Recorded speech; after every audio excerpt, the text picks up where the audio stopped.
Desde que el hombre se subió a una bicicleta, quiso correr, viajar, competir, creando un binomio único, cercano al de un ser mitológico.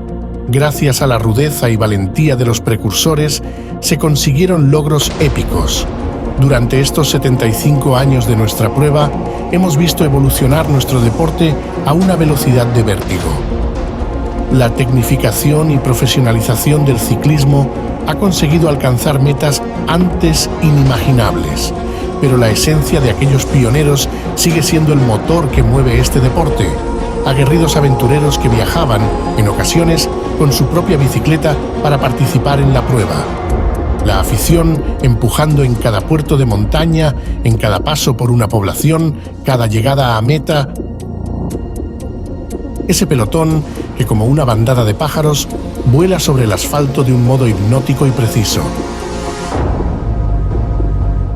Sinuosos y fascinantes paisajes que nos brindan estampas irrepetibles.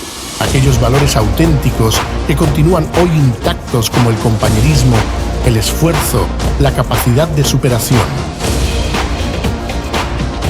No sabemos qué nos depara el futuro en los siguientes 75 años.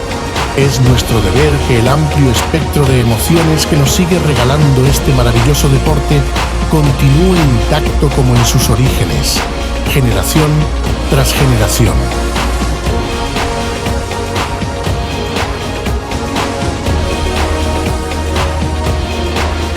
Pues la historia del ciclismo está escrita con sangre, sudor y lágrimas.